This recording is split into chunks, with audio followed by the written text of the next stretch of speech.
বিশ্ব হিন্দু পরিষদের পক্ষ থেকে গরু নিরাপত্তায় যে ডেপুটেশন কর্মসূচি এবং বিক্ষোভ মিছিল তাতে সংগঠনের কর্মী ও সমর্থকরা অংশগ্রহণ করে শহরের বিভিন্ন পথ পরিক্রমা করেন এবং গরু পাচার সম্পূর্ণভাবে বন্ধ করার দাবিতে সোচ্চার হন। পাশাপাশি গরু নিরাপত্তা নিশ্চিত করা এবং গরুকে রাষ্ট্রীয় পশু মর্যাদা দেওয়ার দাবিও তোলা হয়। বিক্ষোভ মিছিল শেষে প্রতিনিধি দল পশ্চিম ত্রিপুরা জেলার পুলিশ সুপারের নিকটে একটি ডেপুটেশন প্রদান করেন। ডেপুটেশনে সীমান্তবর্তী এলাকায় গরু পাচার রোধে কড়া নজরদারি, পাচার চক্রের বিরুদ্ধে কঠোর আইনি ব্যবস্থা গ্রহণ এবং গরু সুরক্ষায় প্রশাসনের সক্রিয় ভূমিকার দাবি জানানো হয়। সংগঠনের নেতৃবৃন্দ জানান, গরু ভারতীয় সংস্কৃতি ও ধর্মীয় ভাবাবেগের সঙ্গে গভীরভাবে জড়িত। তাই গরু পাচার বন্ধ করে প্রশাসনকে আরো কঠোর ও সক্রিয় পদক্ষেপ গ্রহণ করতে হবে।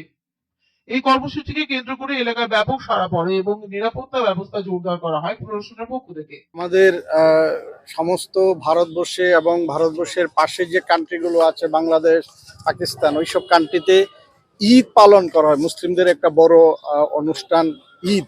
সেই ঈদে আমাদের হাজার হাজার গোমাতাকে ওরা জবাই করা হয়। এই গোমাতা হচ্ছে আমরা মা হিসাবে পূজা করি। এই গোমাতাকে যেন ঈদের মধ্যে জবাই করা না হয় এবং গোমাতাকে যেন রক্ষা করা হয়, সেই কারণে এসপি সাহেবের কাছে আজকে আমাদের ডেপুটেশন। আমরা চাই গোমাতাকে রাষ্ট্রীয় পশু হিসাবে ঘোষণা করা হোক এবং গোমাতার জন্য কেন্দ্রীয় সরকার আলাদা একটা ক্যাবিনেট তৈরি করুক, যেখানে শুধু গোমাতাকে নিয়ে রিসার্চ হবে। আমাদের যেমন বিভিন্ন ডিপার্টমেন্ট আছে, ওই রকম গোমাতাকে নিয়েও একটা ডিপার্টমেন্ট করুক। কারণ গোমাতা থেকে আমরা গোবর পাচ্ছি, গোমাতার চানার থেকে আমরা বিভিন্ন ধরনের ওষুধ তৈরি করছি। আগের দিন আর নেই, এখন অনেক চেঞ্জ হয়ে গেছে এবং গোমাতাকে আমরা রাষ্ট্রীয় পশু হিসেবে ঘোষণা করার জন্য আপনাদের মাধ্যমে আমরা কেন্দ্রীয় সরকার এবং রাজ্য সরকারের কাছে আমরা দাবি রাখছি। Bureau report, search India TNN.